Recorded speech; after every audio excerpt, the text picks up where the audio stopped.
Hello everyone, my name is Remy and I'm making this video today because I wanted to talk about something I think a lot of people have struggled with and that we all have encountered, and that revolves around diet and what diet to follow to be happy, healthy, and just feel good.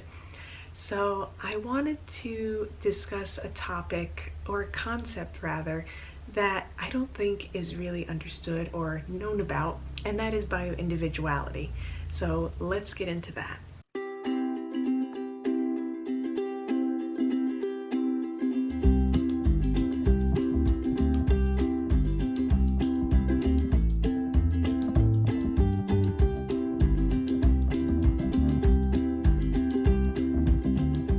I'm actually studying to be a nutritional therapy practitioner, and I'm just so inspired by nutrition and what it can do for human health and longevity, and just how the mechanics of nutrition work within the body.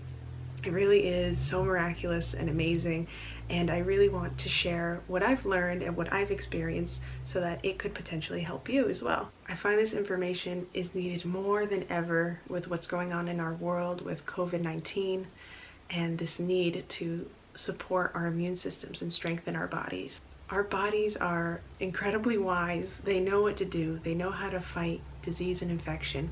We just have to feed it and give it the right things in order to do so. Health starts in the gut. It starts with food, and food is our true medicine. So what I've learned and discovered about bio-individuality is that it's about honoring our own personal needs as unique individuals. We kind of all have to embark on our own journey to find out what works for us and what makes us feel good.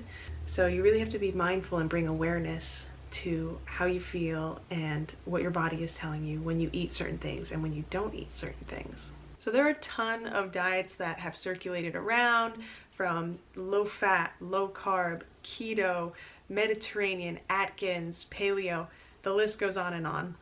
And it's pretty overwhelming if you try to go through all of them.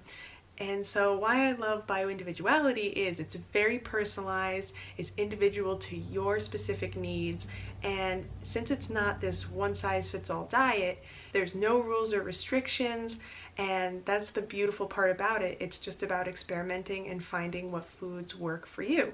So there's no rules, but there's a general guideline on how you can start incorporating this into your life. So the first part is to listen to your body. Really try to bring awareness on what foods give you positive results and what may give you negative reactions. So if you eat, say, a plateful of fresh vegetables and you get some really positive results like elevated mood and energy and just a sense of well-being overall, then that's something you should take note of and remember. If you get negative reactions like bloating and gas and upset stomach and maybe headaches or, depression, that is also something you should take note of as well, because that'll give you some guidance on what to avoid and what foods to go for. So the next thing is to choose whole foods.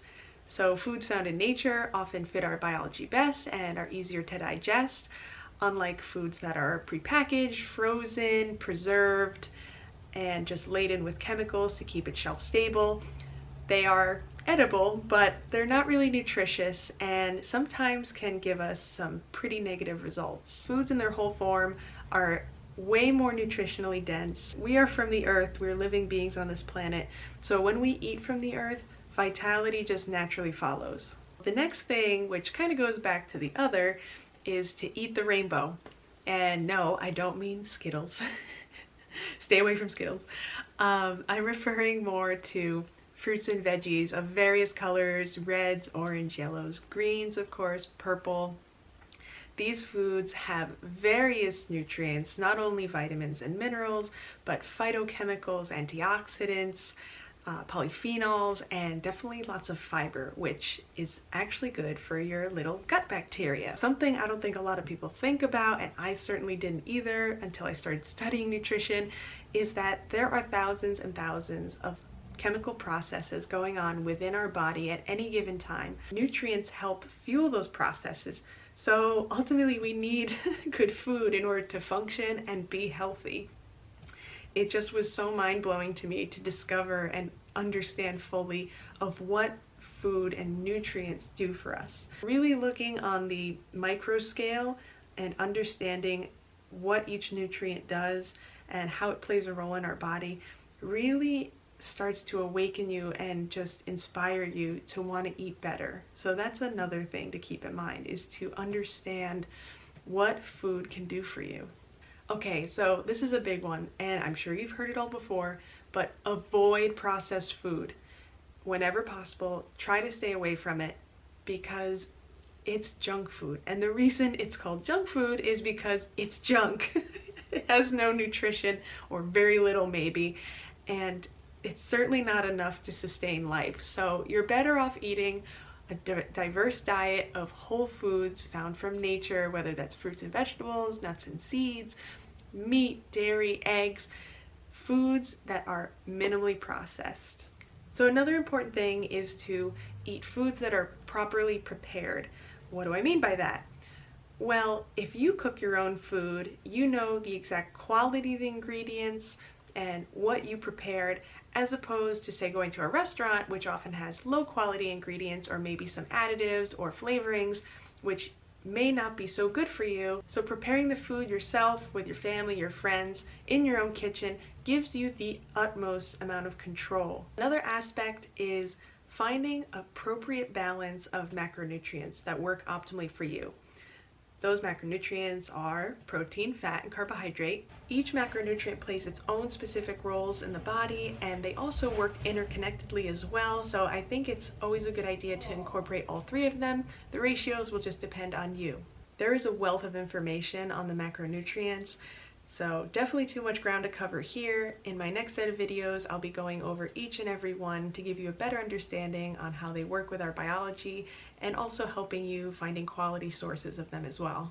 When it comes to bio-individuality, really what it's all about is listening to your body, eating the right foods that work for you and in the right ratios, and making sure those foods are nutrient dense, properly prepared, and in their whole form whenever possible. If you've heard of bio-individuality, or you're interested in trying it, or have any experiences or questions, leave a comment below. I would love to hear from you. And until the next video, I'll see you guys. Bye!